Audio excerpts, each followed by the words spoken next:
नेहमी मुलांना पौष्टिक टेस्टी असं खायला द्यायचं असतं आणि तेही झटपट होणारं, तर असं जर असेल तर ही रेसिपी खास तुमच्यासाठी आहे. तर चला तर मग फ्रेंड्स, आपण ही रेसिपी करायला घेऊयातच. त्याअगोदर तुम्ही माझ्या चॅनलवर नवीन असाल तर चॅनलला सबस्क्राईब करायला विसरू नका आणि त्यासोबत दिलेल्या बेलच्या ऑलच्या बटनाला क्लिक करायला विसरू नका, जेणेकरून सगळ्या व्हिडिओच्या नोटिफिकेशन तुम्हाला लगेचच भेटतील. तर सर्वात प्रथम आपण एका बाउलमध्ये आपण इथे 1 वाटी इथे भाजणीचं पीठ घेत आहे. इथे मी चकलीची भाजणी घेतलेली आहे. तुम्ही थालीपीठाची भाजणीही घेऊ शकता. तर थालीपीठाची भाजणी नसल्यामुळे यामध्ये मी 1 वाटी ज्वारीचं पीठ घातलेलं आहे. आता घालत आहे मी मसाले सगळे. तर त्यामध्ये मी पाव चमचा हळद घातली आहे. त्याच चमच्याने इथे मी धणे पावडर, जिरे पावडर घालून घेत आहे आणि मिरची पावडरही घालून घेत आहे. यासोबतच आपण घालणार आहोत 1 चमचा ठेचा, मिरचीचा ठेचा इथे मी घातलेला आहे 1 चमचा.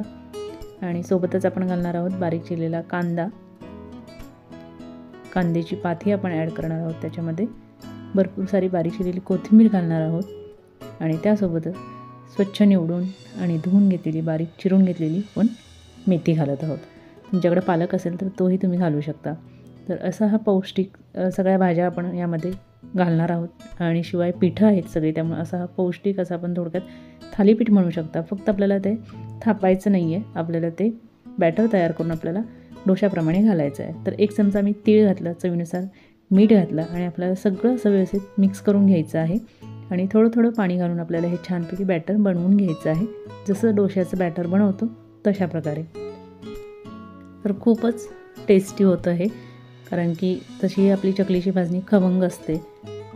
जर भाजणीची पिठं कोणती नसेल, म्हणजे भाजणीचं पीठ तुमचं तयार नसेल, तर सगळी वेगवेगळी पिठं तुम्ही ॲड करून ही जो काही हा आपण पदार्थ बनवणार आहोत ते तुम्ही बनवू शकता. तर खूपच झटपट होतं. आपण कसं थालीपीठाचं पीठ मळणं, परत ते थालीपीठ थापलं गेलं पाहिजे व्यवस्थित, परत ते टाकणं, असं वेगवेगळ्या प्रोसेसला खूप वेळ लागतो. हे झटपट होतं आणि खूप टेस्टी होतं. तुम्ही नक्की करून बघा, तुम्हालाही खूप आवडेल. तर आता बॅटर तयार झालं आहे. इथे मी गॅसवर तवा ठेवलेला आहे बिडाचा, त्याच्यावर तेल घालून घेतलं, तेल छान पसरवून घेतलं आणि अशा प्रकारे मी बॅटर घालून घेत आहे. तर खूप इझिली ते पसरलं जातं आणि खूप छान निघतंही, काही असं चिटकत वगैरे नाही. तांदळाचं पीठ असल्यामुळं खुसखुशीतपणा येतो, कारण भाजणीच्या पिठामध्ये आपण तांदूळ हे असतंच. तर बघू शकताय खूप अप्रतिम चव होते. तर अशा प्रकारे दुसरंही मी थालीपीठ करून घेते. बघू शकता खूप सुंदर दिसतं, भाज्याही पोटात जातात, मुलंही खुश आणि आईही खुश. थोडक्यात मुलांना जर टिफिनला दिलं तर त्यांनाही खूप आवडेल अशी ही रेसिपी आहे. मोठ्यांनाही खूप आवडेल. तर नक्कीही ट्राय करा. तुम्ही यासोबत दही देऊ शकता, लोणचं देऊ शकता, सॉस देऊ शकता, जसं आवडेल तसं तुम्ही कशासोबतही खाऊ शकता. नुसतंही खूप खमंग गरम गरम हे मिक्स व्हेजचं थालीपीठ नक्की तुम्हाला आवडेल. तर रेसिपी करून बघा, आवडली तर जास्तीत लाईक करा, शेअर करा. तर भेटूया अशाच एका नवीन रेसिपीसोबत.